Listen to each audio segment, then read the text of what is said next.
My name is Ruby Ryder, and I'm in the Pony Express. My family was poor, and we needed money quickly. I was the oldest child in my family, and my parents were looking for a job for me. Then they found out about the Pony Express.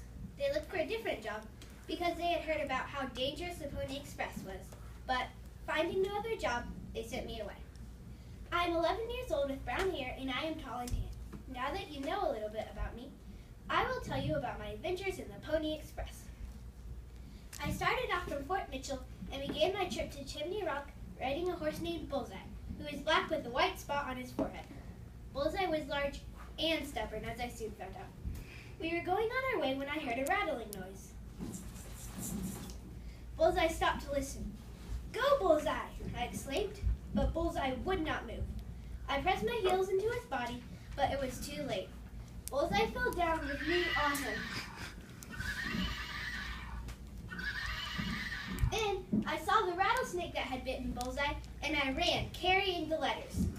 I arrived at Chimney Rock safely, and, panting, I told the man at the station what had happened.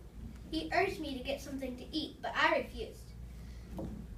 As I hopped onto a horse, I realized how dangerous the Pony Express really was. As I rode out from Chimney Rock on a horse named Luna, the man who had been so kind to me called out, "Be careful! It's as windy as a hurricane out here." It was so windy that Luna was getting blown off track. Luna was gray, quick, and nervous. It was a very cloudy day, and I thought I saw a funnel forming. I lived in the tornado alley, so I knew that outside was a bad place to be right now. "Faster, Luna!" I yelled. The funnel touched the ground. "Quicker, Luna, quicker!" I shouted. But the poor horse was going as fast as it could. I had never ridden so fast in my life. "Ow!" I exclaimed. Something hit me on the head. It was hail. It got windier. The tornado was getting closer. There was a bright flash, and almost immediately I heard thunder. Frightened, Luna reared, almost throwing me off. Then she turned around and ran the direction we came from. I did everything I could to turn her around, but she kept running the wrong direction until, finally, lightning struck right in front of us and she turned around. The storm was calming down, and finally we reached Ficklen Springs. A man there told me to rest, but I said, "No, thank you," because I had a job to do.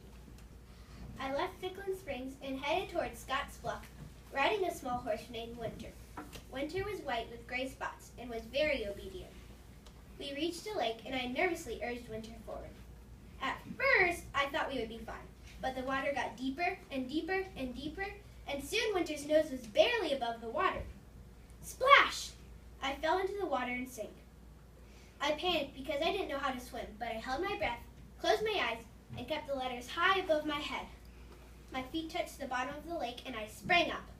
I kicked with all my strength. Finally, my head was above the water. I saw something peeking out of the water. "Winter!" I cried. I hoisted myself onto her back, but then I realized I was pushing her down. Carefully, I climbed back off of her, and, kicking with all my strength, and gently holding onto Winter for support, I made my way to the middle of the lake. "Keep going, Winter," I whispered. Finally, my feet touched the ground. I sighed a sigh of relief. "We did it, Winter!" I exclaimed. Soaking wet and shivering, Winter and I walked out of the lake. I rode Winter to Scotts Bluff.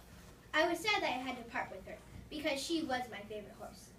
I patted Winter's back as I hopped off of her. And that was my last adventure in the Pony Express. I think the Pony Express is very dangerous and hard. My favorite part was meeting the ponies.